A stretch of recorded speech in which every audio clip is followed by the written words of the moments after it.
Sigurisht që momenti I ligjit të gjinisë së njëjtë dhe martesave të aprovuara është I diskutueshëm dhe zakonisht në momente delikate diskutimi publik si këto, sytë dhe vëmendja kthehen edhe përqendrohen te njerëzit që përfaqësojnë dhe janë signifikanca objekteve të kultit. Sigurisht kishat janë kryefjalë. Dhe kjo ka ndodhur në vende të rëndësishme të Evropës ku këto ligje kanë qenë polemizuese dhe pjesë e diskutimit publik. Kisha jon, çfarë roli kishte dhe cili është zotimi që ka sot para një fakti të kryer? Kisha katolike si të gjitha komunitetet tjera në vend zgjodhem që këtë ligj ta përballonim dhe të qaseshim si këshill ndërfetar, që nga viti 2005 nëse s'gaboj se 2007 në Shqipëri ekziston këshilli ndërfetar I themeluar prej udhëheqësve prej liderëve të gjitha besimeve fetare dhe ato çdo vit njëri prej udhëheqësve është edhe presidenti I këtij këshilli ndërfetar. Ne zgjodhem sikur edhe besimet e tjera sepse në mënyrë fundamentale ky ligj prekte të gjitha vlerat absolute të secilit besim, qoftë dimensionet islam, qoftë dimensionet krishterë. Dhe sigurisht si kish katolike zgjodhem që të qaseshim sepse bëhej fjalë për një të mirë që nuk ishte vetëm për katolik, por për marrë Shqipërinë sepse vendosej në dyshim dhe në kërcënim serioz dimensioni I familjes. Sigurisht apelet tona ne kemi ngrit grupin e punës bashkë me komunitetet e tjera I cili ka hartuar dhe propozimet specifike, qoftë në dimensionin juridik, qoftë edhe dimensionin teologjik, që na karakterizon pse ky ligj nuk duhet kalonte. Nga ana tjetër kemi bërë edhe propozimet e ndryshme se si duhet të jetë, sepse sigurisht në momentin që ti kundërshton diçka nuk mund të kundërshtosh duke mos propozuar. Fatkeqësisht këto propozime nuk u morën parasysh dhe në parlamentin. Ato realisht ranë në vesh të shurdhët se prandaj konsiderova që fjala juaj nuk shkoi në vend sepse jeni para një fakti të kryer pavarësisht reagimit edhe institucional në këtë drejtim. Po feedback kishit sepse ngërçi juaj ishte praktikisht I ekspozuar publikisht. Kemi pas fatkeqësisht shumë pak feedback. Nëse s'gaboj kemi qenë institucional po flas. Institucional shumë pak edhe as pak.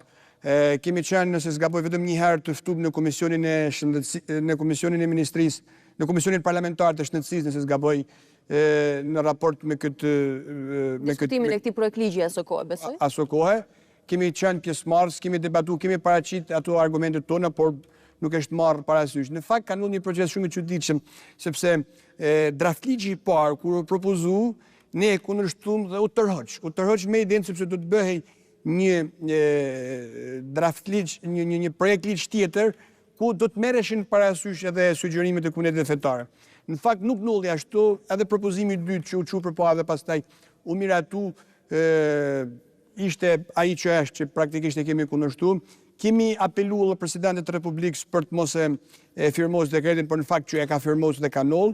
Sigurisht si këshill ndërfetar dhe së bashku edhe me ekspertët tonë, jemi duke shikuar, duke pa pastaj edhe në një mënyrë të qartë cila do të ishte logjika më duhur juridike për ta ndaluar këtë ligj, qoftë edhe për ta çuar, tani unë nuk jam jurist edhe mund të shprehem edhe gabim ndoshta për ta çuar edhe në gjykatën kushtetuese sepse ka një mospërputhje të konceptit të gjinisë nga ajo që është në kodin e familjes, në konceptin e gjinisë që është I paraqitur nga ky. Do Marku, cili ka qenë rakordimi më bazik që ju keni kërkuar të familiarizoheni me projekt ligjin, meqense e pat që po shkonte drejt finalizimit. Çfarë ishte imponimi që donit ju?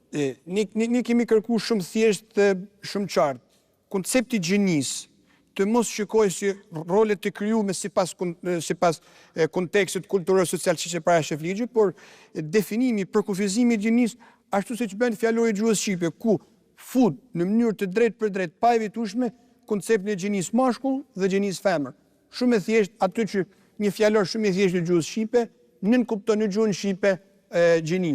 Pra keni kërkuar praktikisht mirë përcaktimin brenda ligjit. Mirë përcaktimin e gjinisë. Në fakt duhet bëj këtu faleminderit edhe për mundësinë sepse këtu duhet bëj edhe një sqarim.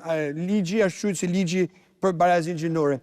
Ne nuk kemi qenë për asnjë moment kundër barazisë gjinore, sepse shpeshherë është promovuar që komunitetet fetare kundër ligjit të barazisë gjinore. Ne kemi qenë dhe jemi dhe shpallim barazinë gjinore. Ne madje kemi institucionet tona që e promovojmë. Si kish katolike mund t'ju them me kompetencën më të plotë që vetëm Karitasi shqiptar ka projekte pafund që shkon duke në një formë duke kërkuar lëmosh të kisha të tjera më të zhvilluar se ne që në Shqipëri të kemi një promovim të barazisë gjinore.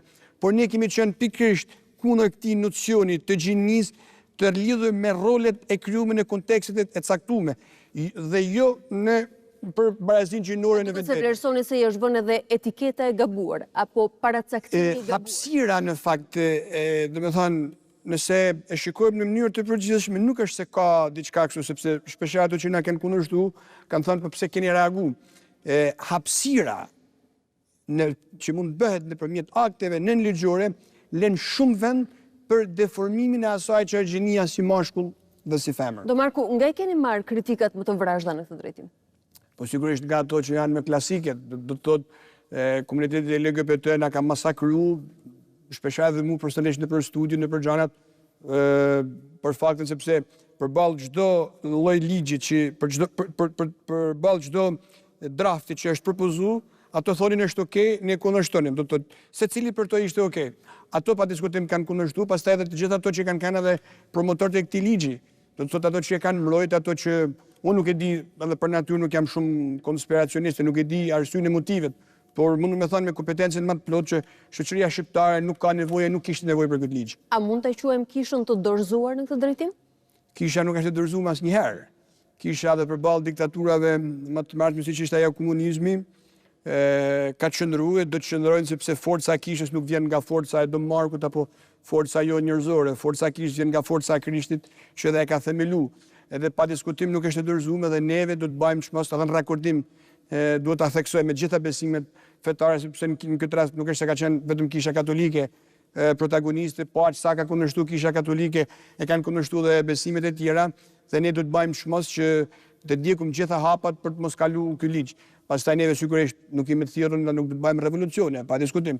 Por të paktën do të themi atë fjalën tonë.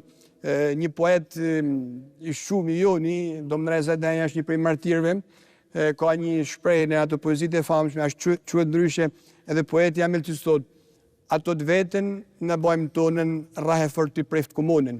Brenda misionit tuaj. Ne i bim komunës, ne kemi detyrën e zonit profetik që ngrihet për të denoncuar, edhe për të thënë cila është e vërteta, pastaj sigurisht ato bëjnë tyren, edhe ne sigurisht... Të vazhdoni në misionin tuaj.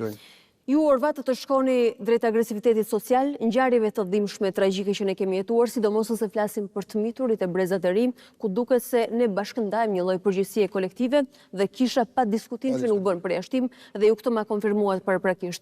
Më thoni, çfarë përgjegjësie ndjeni në momente të tilla kur është kulmi i diskutimit dhe çfarë besoni se është e munguar nga të bërit e detyrës? Çfarë nuk ka bërë mirë kisha? Unë kam thënë edhe publikisht qoftë kur ka qenë vrasja e Martinit Vogël, apo dhe në shumë raste dhunet kur kemi pas adoleshentet. Janë momente që të gjithë duhet pranojmë falimentimin tonë. Gjithë kemi falimentu. Nëse neve na vritet një fëmijë në shkollë, nuk është kërkush pa përgjegjësi. Kemi përgjegjësi gjithë. Një lloj falimenti kolektiv. Pa diskutim. Kemi falimentu sepse në një farë mënyrë që në evoluimin e civilizimeve, njeriu ka evolu kur ka gjetë mënyra tjera alternative përveç dhunës për të zgjedhur problemet. Dhe kjo është qëndron edhe në themel të gjitha qytetërimeve.